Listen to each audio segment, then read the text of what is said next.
Hello friends, आज हम accountancy के एक important principle substance over form principle के बारे में बात करेंगे। Substance over form, what is the meaning of this?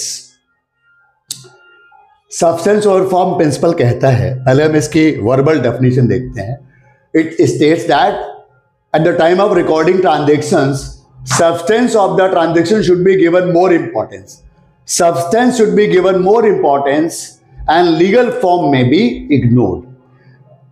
अब ऐसे डेफिनेशन सुनने में तो बड़ा अजीब सा लगता है, तो इसको हम थोड़ा सा प्रैक्टिकल एग्जांपल लेके समझते हैं। एक फनी सा एग्जांपल लेते हैं आपकी लाइफ से।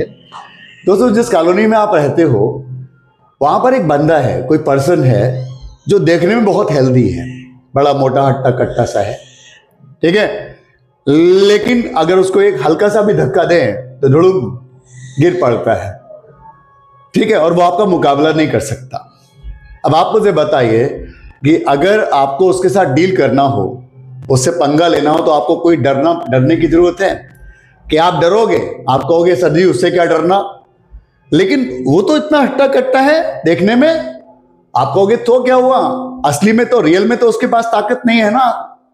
मतलब आप कहते हो कि जी जो रियल पावर है we deal on the basis of that, है ना। बस यही बात आपकी अकाउंटेंसी पे अप्लाई होती है, अकाउंटेंसी भी यही कहती है।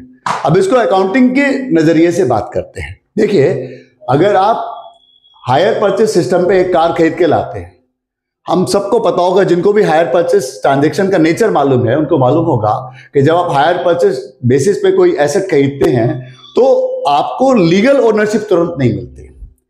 लीगल आपको एसेट यूज करने को मिल जाती है, एसेट यूज करने की कोई कंडीशन नहीं होती, आप उसको जैसे चाहे वैसे यूज करें, लेकिन on paper legally you are not the owner.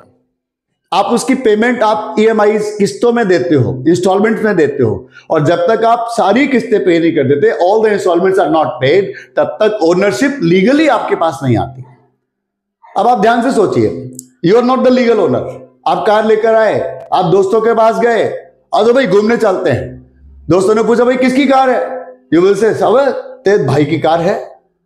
अब कार जब लेकर आए तो क्या कार बेचने वाले ने आपको कोई कंडीशन लगाई, जी कार को इस तरह से यूज करना है, इतनी स्पीड से ज्यादा मत चलाना, इससे ज्यादा लोग मत बैठना, इसका मेंटेनेंस ऐसे ऐसे करना है? Do you have any such condition? No.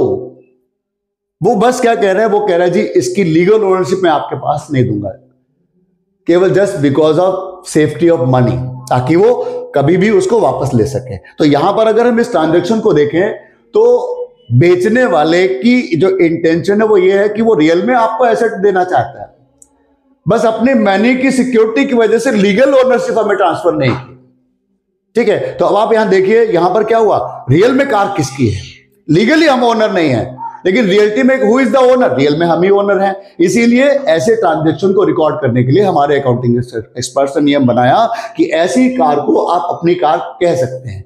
Substance, असलियत, रियलिटी। तो ट्रांजैक्शन, ये प्रिंसिपल क्या कहता है, ये यही कहता है कि ट्रांजैक्शन को रिकॉर्ड करते समय ट्रांजैक्शन के सब्सटेंस को आप कंसीडर करें और लीगल फॉर्म को आप इग्नोर कर सकते हैं या करना चाहिए। कब? जबकि दोनों अलग हैं।